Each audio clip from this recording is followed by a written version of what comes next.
Can I tell you something? The second yoga class I ever taught went off the rails before I said a single word.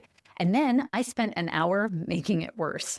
I hadn't planned to teach that night. In fact, I had given my first ever public class the evening before, and I was still riding the adrenaline of having survived it when the front desk staff told me that Brian, the regular teacher whose class I was standing in the hall waiting for, wasn't going to make it. My hand shot straight up. I said, I can teach this class. So I walked into a room full of people who had come for someone else, taught them the sequence I had prepped for the night before, and then I apologized roughly every 4 minutes for not being Brian. The next day, 2 of those students found me. They were school teachers comfortable with giving and receiving peer critique, and they asked whether I was open to some advice. Of course, I said. We could tell you weren't Brian, they told me, so you didn't need to apologize for not being Brian.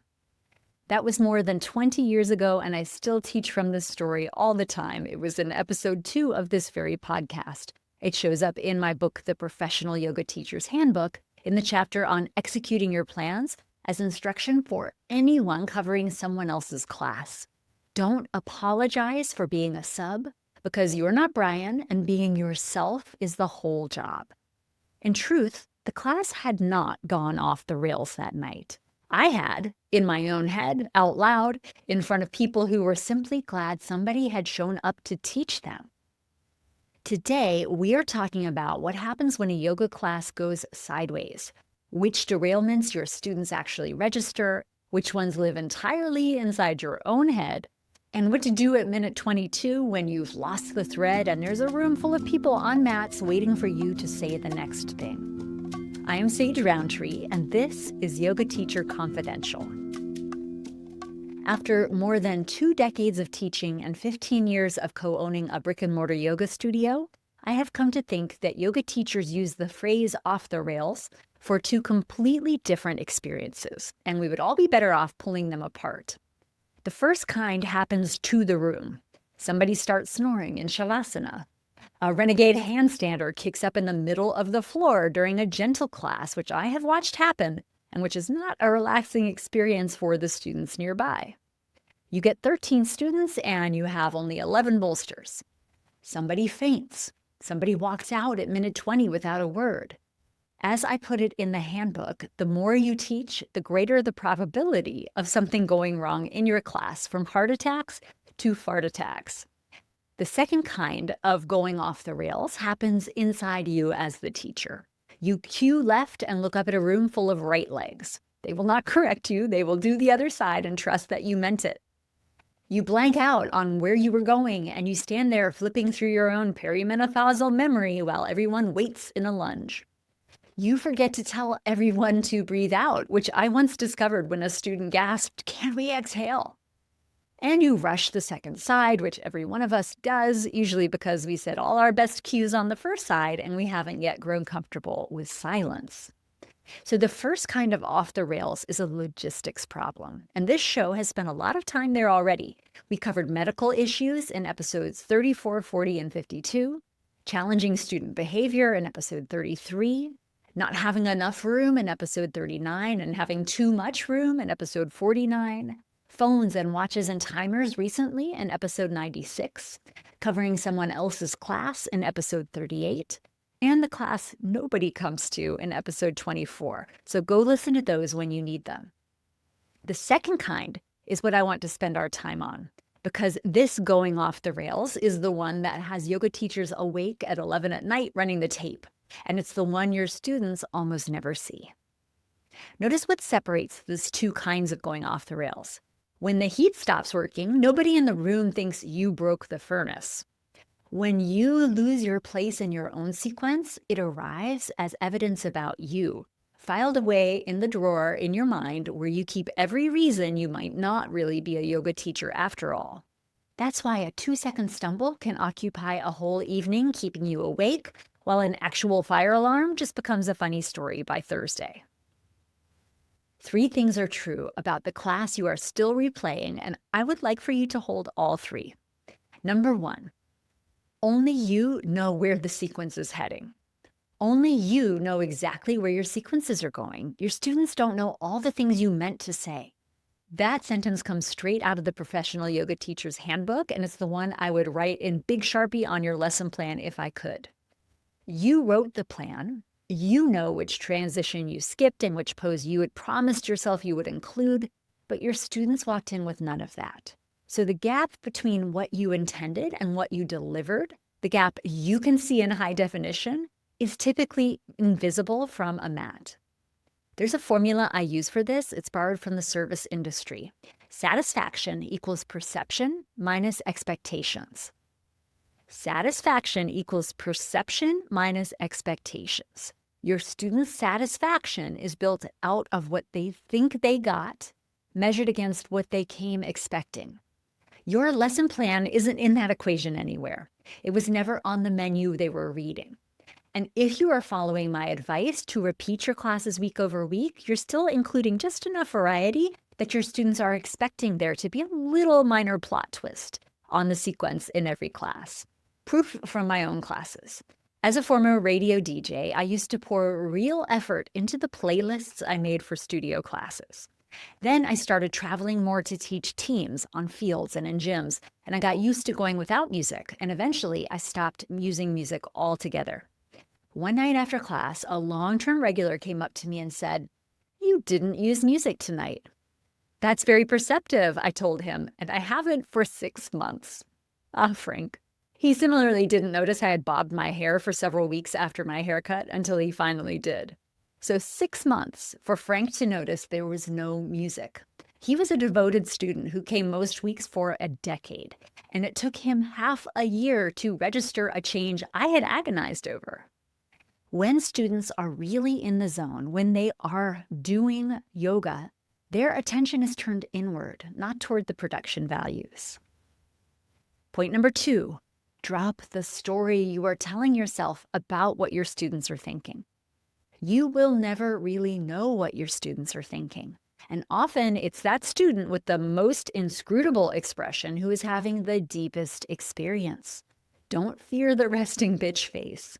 A slightly furrowed brow is usually the sign of someone concentrating. If you look out and see a room full of smiles and hear laughter at every brilliant quip you offer, your students are focused on you rather than on their own inner experience, which means you're entertaining them instead of facilitating something. I have 3 stories about this. I was leading a teacher's intensive in a room with terrible acoustics, so I asked everyone to draw close to me. I kept saying, draw closer, draw closer, draw closer. One student stayed outside the semicircle. I asked her by name to come closer, and she scooted forward about a foot.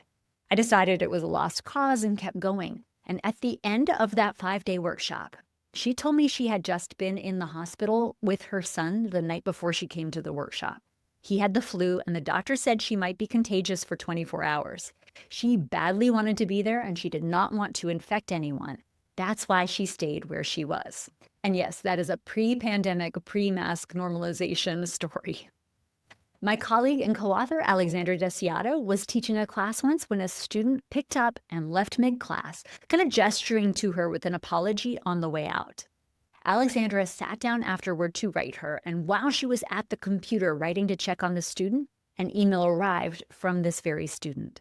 She had had a creeping feeling that she'd left the kettle on, and when she got home, she was right. She found it dry and glowing red on the burner on her stove. The 3rd story is mine and comes from outside yoga. Back in 1996, the heyday of step aerobics, I was such a fan. I was headed to my regular step aerobics class when my father called to tell me my grandmother had died. I hung up and kept moving on autopilot. I went to the gym anyway. And 15 minutes into the step aerobics routine, it hit me that I did not want to be at step aerobics. I packed up my equipment and I walked out. My leaving had absolutely zero to do with that teacher. Episode 3 makes this case about the student who walks out, and episode 8 makes it about the blank face. Both hold up. It is almost never about you. And point number 3, the narration is the derailment. There's a sidebar in the Professional Yoga Teacher's Handbook called "The Cook Must Simply Grin and Bear It," and it exists because of Julia Child. You may know that mastering the art of yoga sequencing, aka is a Julia Child-themed program I offer on yoga sequencing, using the recipe as the metaphor for lesson plans. Julia said, when a dish went horribly wrong, her instruction is never to apologize. She thought it unseemly for a cook to twist herself into knots of excuses, because admissions like that only make a bad situation worse. They draw attention to your shortcomings, or worse, to your self-perceived shortcomings that don't actually exist, and prompt your guest to think, yes, you're right, this really is an awful meal. That's the Brian lesson, you're not Brian, with the chef's hat on. Nothing I did in that room when I subbed for Brian hurt anyone. The apologizing did, because every apology is an instruction that tells the room where to look and hands your students a problem they did not have 30 seconds earlier. I meant it in the Professional Yoga Teacher's Handbook when I wrote that teaching yoga isn't brain surgery or landing a jet plane. The work matters, and it also holds up under a remarkable amount of fumbling. So now what? Here's what to do at minute 22 when your brain futzes out. Here are the moves in roughly the order you will need them. First, triage with one question. Is anyone hurt, or am I embarrassed? Those are two entirely different situations, and they get two entirely different responses. If someone is hurt, you stop teaching and you handle it. Maybe you need to call 911 or the emergency services number in your country. Episodes 34, 40, 52 walk through exactly what to do, including the one where the emergency is your own. If instead you're just embarrassed, you keep teaching. Embarrassment is not life-threatening. It isn't an emergency. It has never once required a room full of people to stop what they were doing. One quick acknowledgement if you think it warrants it, then nothing more. Never apologize is the headline, but it isn't the whole rule. A quick, whoops, I forgot triangle pose, or sorry, I mean your left leg, demonstrates your humanity, and it gets the class back on the same page. There's nothing wrong with it. What costs you is the second sentence after that, and the third, and the explanation of what you had originally planned. Just say it once in 5 words and move on. You are allowed to let a mistake pass without comment altogether, too. Another tip, use landmarks instead of directions. Mirroring, that business of reversing left and right when you're facing the room, is a real skill, and I'm still working on it after over 2 decades of teaching yoga. The workaround I love, skip left and right and use something in the room. Lean toward the window, reach for the back wall, turn to face the door. I once taught a workshop in a gym where somebody had taped a giant letter R in the top left corner of the back wall and a giant letter L in the top right. Brilliant. Another tip, have language ready for changing course. When you need to signal that something different is coming, reach for a cue rather than a confession. We're changing things this round. Listen closely. This time, key change, plot twist. Any of these turns an improvised save into a deliberate choice, and your students will hear a teacher steering rather than a teacher scrambling. Or maybe you say nothing. You aren't getting paid by the word. Teaching yoga in a classroom is not like delivering stand-up comedy or announcing the news on the radio, and there's no such thing as dead air on a yoga mat. When you don't know what to say nothing. Give 1 or 2 cues to get people into the shape, then let them be there. The more unsure you feel on a given day, the more quiet you should build into your class. 3 seconds of stillness reads to the room as spaciousness and reads to you as an eternity, and only one of those readings is accurate. Episode 19 goes deeper on this. Protect the ending. If you are running long, cut from the middle, drop around, shorten a hold, skip the variation you were saving. Don't compress the ending to make room for material. If you're running short, slow down and give a longer shavasana. In all my years teaching and owning a studio, nobody has ever complained that class ended on time, and nobody has ever asked me for a prorated discount because class ended a minute early. Not once. After a class you would say went off the rails, debrief once, then close the kitchen. After that class, make some notes while it's fresh. What you planned, what went well, what surprised you, whether you deviated and why, how it landed, what didn't work.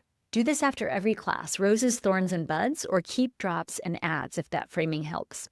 Then stop.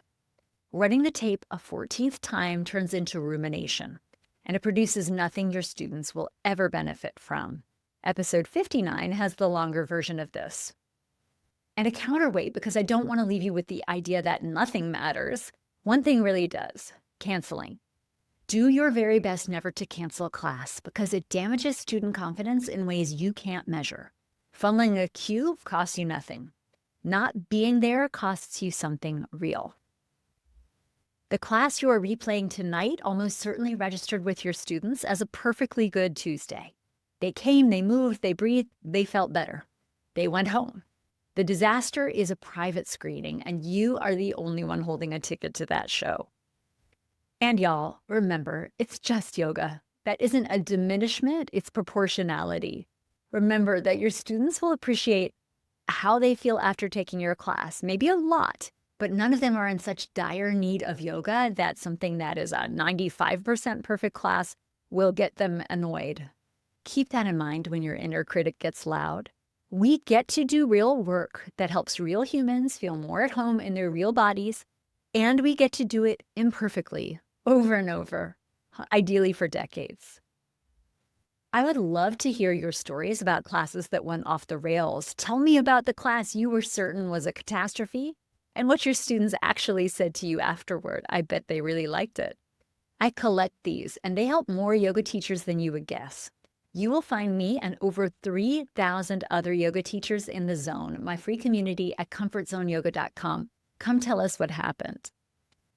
Thank you so much for joining me for Yoga Teacher Confidential today. I'm going to put all of the episodes I referenced in the show notes, and we're going to talk next week about some other memorable episodes, because next week is episode 100 of this show. I'm Sage Rountree, and I'll see you there.